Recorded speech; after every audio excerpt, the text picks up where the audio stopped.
வணக்கம் உறவுகளே, எல்லாரும் எப்படி இருக்கீங்க? இன்னைக்கு பாருங்க, சூப்பரான ரெசிபி தான். ரொம்ப உடம்புக்கு ரொம்ப நல்லது. இதில் நிறைய பெனிஃபிட் இருக்குது, உங்களுக்கும் தெரியும். இது என்னன்னு பார்த்தீங்கன்னா, கற்பூரவள்ளி, ஓமவல்லின்னு கூட சொல்லுவாங்க. இது நம்மட்டு வீட்டில் ஈஸியாக வளரக்கூடிய செடி தான். காசு கொடுத்து வாங்க வேண்டிய அவசியம் கிடையாது.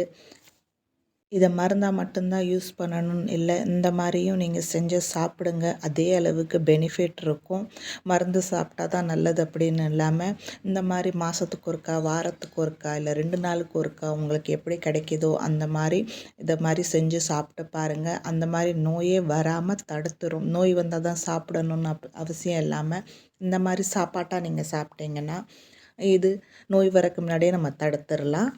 பாருங்கள், இதில் இன்றைக்கி நான் 2 வகையாக ரெசிபி செஞ்சுருக்கேன். ரெண்டுமே ரொம்ப ஈஸியாக வீட்டில் இருக்கிற சிம்பிள் இன்க்ரீடியண்ட்டை வச்சு தான் செஞ்சுருக்கேன். ஒன்று துவையல், ஒன்று வந்து சட்னி. இப்போ ஃபஸ்ட்டு துவையலுக்கு நான் ரெடி பண்ணிக்கிட்டு இருக்கிறேன். அதுக்கு 1 டேபிள் ஸ்பூன் தான் எண்ணெய் சேர்த்துருக்கேன். எண்ணெய் கூட அதிகம் சேர்க்க தேவையில்லை.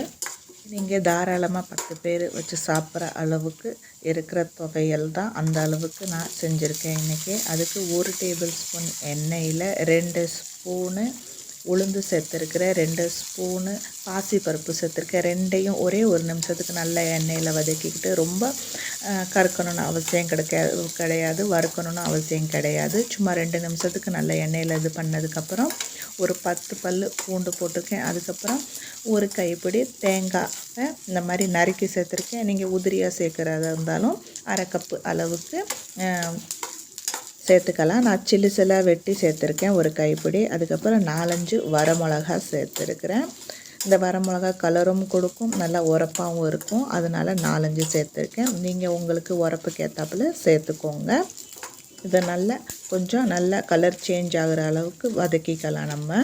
பார்த்திங்களா, இந்த மாதிரி பாசிப்பருப்பும் சரி, உளுந்தும் சரி, தேங்காயும் சரி, எல்லார் வீட்லேயும் இருக்கிறது தான். அதை வச்சு தான் நம்ம இன்றைக்கி ஒரு ஹெல்த்தியான சூப்பர் ரெசிபி செய்ய போகிறோம். அதுக்கப்புறம் கொஞ்சோண்டு புளி பேருக்கு தான் சேர்க்குறேன். ஒரு கொட்டை அளவில் எவ்வளோ புளி இருக்குமோ அவ்வளோ சேர்த்தா போதும். கொட்டை எடுத்துகிட்டு அதை சேர்த்துக்கோங்க அந்த புளியை. இப்போ இதை கொஞ்சம் நல்லா ப்ரௌன் கலரில் பருப்பெல்லாம் நல்லா வறுபடுற அளவுக்கு வறுத்து எடுத்துக்கலாம். கற்பூரவள்ளியில் நிறைய வைட்டமின்ஸ் இருக்குது. நம்ம குடலை சரி பண்ணி விடும், சளியை சரிப்படி விடும், ரொம்ப நாளான சளி பிரச்சனையை தீர்த்து விடும். மூச்சு நம்மளுக்கு விடுறதுக்கு கஷ்டமாக இருக்கும் போது இந்த சட்னி இல்லை இந்த துவையலை சாப்பிட்டு நீங்கள் இருந்து பாருங்கள். உங்களுக்கு அவ்வளோ ஈஸியாக மூச்சு விடுறதுக்கு எளிமையாக இருக்கும். இப்போ நல்லா வறுபட்டதுக்கப்புறம் நல்லா கழுவி வச்சுருந்த ஒரு கைப்பிடி அளவுக்கு தண்ணி இல்லாமல் நான் நல்லா கழுவி பிழிஞ்சு ஒரு கைப்பிடி நிறைய அந்த இலையை, கற்பூரவள்ளி இலையை இப்போ சேர்த்துருக்குறேன் இதில். அதையும் இது கூட ஒரு 2 நிமிஷத்துக்கு நம்ம வதக்கி விட்டுக்கலாம். ரொம்ப அது கறக்கணும்னு அவசியம்லாம் கிடையாது. பருப்பு நல்லா வறுபட்டதுக்கப்புறம் செவந்து வந்ததுக்கப்புறம் நம்ம அந்த இலையை சேர்க்குறோம். இந்த இலையும் அது கூட சேர்த்து நல்லா வதக்கிக்கலாம். கற்பூரவள்ளி இலையில் தலைவலிக்கு ரொம்ப நல்லது. ஏன்னா சளி பிடிச்சிருந்தா தலையும் வலிக்கும். அந்த தலைவலி சைனஸ்னால் வர பிரச்சனையும் தீர்த்து விடும். இதில் நிறைய நோய் எதிர்ப்பு சக்தி இருக்குது. அதனால நீங்கள் அதை மருந்தாக தான் சாப்பிடணுன்னு அவசியம் இல்லாமல் இந்த மாதிரி சட்னியோ துவையலோ வச்சு சாப்பிட்டிங்கன்னா ரொம்ப நல்லது. இந்த கற்பூரவள்ளி இலையில் நான் இன்னொரு ரெசிபியும் பஜ்ஜி செஞ்சு போட்டிருக்கேன். அதுவும் நம்ம சேனலில் இருக்குது, தேவைன்னா பார்த்துக்கலாம். பஜ்ஜியும் இதே மாதிரி எளிமையாக செஞ்சிடலாம். அதுவும் அதே அளவுக்கு டேஸ்ட்டாக இருக்கும். இதை நீங்கள் சைட் டிஷ்ஷாகவும் வச்சு சாப்பிடலாம், இல்லை சோத்தில் வச்சு பிணைஞ்சு சாப்பிடலாம். பாருங்கள், இந்த அளவுக்கு வதக்குனதுக்கப்புறம் நம்ம கேஸை பந்த் பண்ணி இதை ஆற விட்டுக்கலாம்.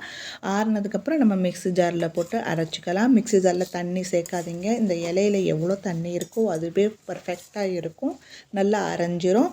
எவ்வளோ நேரம் உங்களால் அரைக்க முடியுதோ மிக்சியில், எவ்வளோ ஃபைன் பேஸ்ட்டாக அரைக்க முடியுதோ அந்த அளவுக்கு அரைச்சிக்கோங்க போதும். கொஞ்சம் கொரகொரப்பாக இருந்தாலும் நடக்கும். இதுக்கு டேஸ்ட்டுக்கு ஏற்றாப்புல இப்போ உப்பு சேர்த்துக்கலாம். உப்பு சேர்த்துக்கிட்டு அரைச்சிக்கோங்க. ஒரு பொட்டு தண்ணி கூட விடாதீங்க, அந்த இலையில் இருக்க தண்ணியே போதும். பாருங்கள், இந்த அளவுக்கு அரைச்சிக்கிட்டால் போதும்.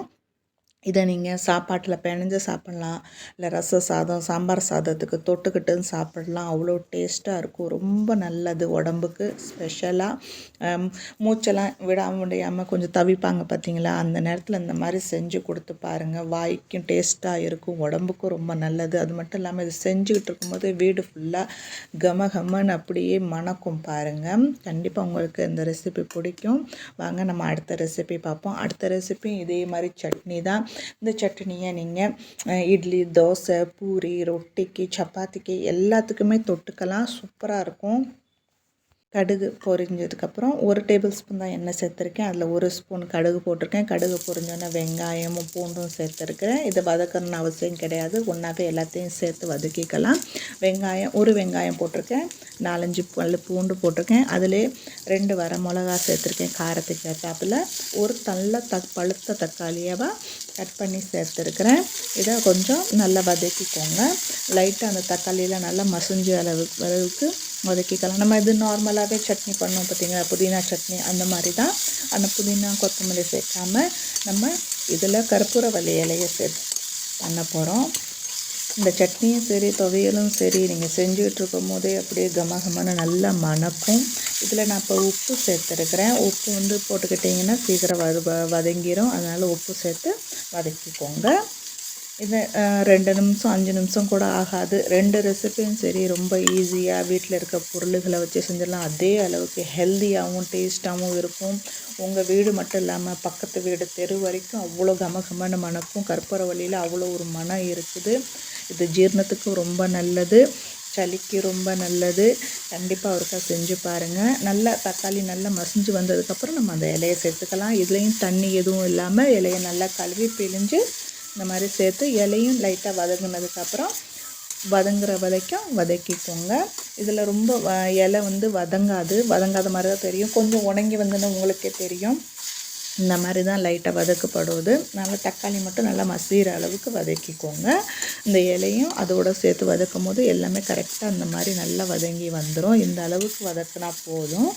இந்த அளவுக்கு வதக்கி இதுலேயும் நீங்கள் என்ன பண்ணுங்கள், தண்ணி ஊற்ற தேவையில்லை, அப்படியே அரைச்சிக்கோங்க. உங்களுக்கு எந்த மாதிரி வேணுமோ, கொஞ்சம் தண்ணியாக வேணும்னா நினச்சிருந்தீங்கன்னா அப்போ நீங்கள் லைட்டாக தண்ணி ஊற்றிக்கோங்க. இல்லாட்டி இதுக்கும் தண்ணி தேவையில்லை. இதில் இருக்கிற தண்ணியும் வர தண்ணியும் போதும். அந்த மிக்ஸி அரைச்சதுக்கப்புறம் மிக்சியில் இருக்கும் பார்த்தீங்களா, அந்த தண்ணியை கலந்துக்கிட்டிங்கன்னா போதும். பாருங்கள், இந்த அளவுக்கு வதக்குனா போதும். நல்லா வதங்கிருச்சு. இந்த வீடியோ இந்த ரெசிபி உங்களுக்கு பிடிச்சிருக்குன்னு நினைக்கிறேன். பிடிச்சிருந்தா கண்டிப்பாக சேனலுக்கு சப்ஸ்கிரைப் பண்ணிக்கோங்க. ஃபஸ்ட் டைம் வந்திருந்தீங்கன்னு சொன்னால் பெல் ஐக்கனையும் கிளிக் பண்ணி வச்சுக்கோங்க. வீடியோவுக்கு ஒரு லைக் போடுங்க.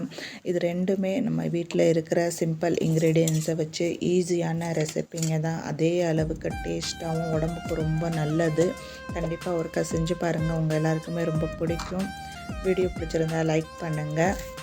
பாருங்கள், நம்ம சட்னியும் அரைப்பட்டுருச்சு. இந்த சட்னியும் சரி தோசை, இட்லிக்கும், பூரி, சப்பாத்திக்கும் நீங்கள் தொட்டுக்கலாம். ரொம்ப டேஸ்ட்டாக இருக்கும். ஐ ஹோப் உங்களுக்கு இந்த ரெசிபி, இந்த வீடியோ பிடிச்சிருக்கும்னு நினைக்கிறேன்.